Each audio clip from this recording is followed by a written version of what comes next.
My son woke up like this. This is a spacer that Great Expressions Dental here in Jacksonville, Florida put in his mouth. And he can't close his mouth. He's in pain right now. I'm about to take him to the emergency room. I called the dentist. They said, today's Monday. They said, oh, we can get you in on Wednesday. So they are expecting him to sit like this until Wednesday, unable to close his mouth, in pain. This happened in his sleep. Okay, what? Now, first off, this really confused me when I first was looking at it. So let's go back to the front and let's pause it and see exactly what my man's got. So what I'm looking at is some type of holding arch. Probably an FLA or TPA or something like that.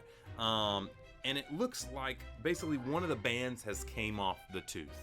And then when he's trying to bite down, it's just kind of this metal is all over the place. And so that's that wire you're seeing across there, and that little thing right in the corner is actually a metal band that came off of a tooth. Now, couple things to note here, because this is a pretty wild one. First off, no dental or ortho office ever in their right mind should deny an emergency appointment.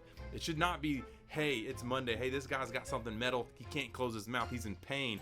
No, you're coming in immediately. I don't care what we're doing. We're figuring out how to get this thing fixed. And that's how pretty much 99.9% of dental and ortho companies operate.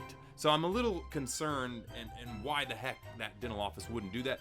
The only thing I can think of is maybe they did not think it was as serious of a deal as they were thought of, or it could be leading into this next situation. One of the things that obviously this mother said, and obviously the kids, in an issue. Obviously, there is definitely an issue going on right now that is in something. But she said, oh, no, my kid just woke up like this.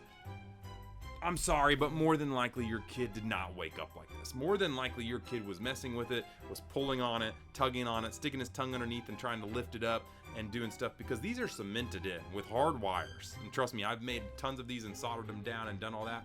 Now, it is very true that sometimes a band can come loose, but if you're using your tongue and you're pushing it up and you're pulling it up and you're bending it and you're trying to tug it and pull it out, like a lot of kids do, unfortunately, you're going to end up in a situation like this where you can't get it back in, and then that could be a big issue. And that's probably leading back to what I was talking about, which is that they probably didn't even think that this was possible. Now, that being said, if a mom is telling me that their kid's in pain and they can't close the door, they're coming in ASAP, even if the kid was the issue and the one that pulled it out in the first place. My guess is they probably didn't cement it in very well, and then the kid messed with it, moved it around, and then it was kind of everybody's faults why they're in this scenario. But you still, no matter whose fault it is, you still got to get it fixed ASAP.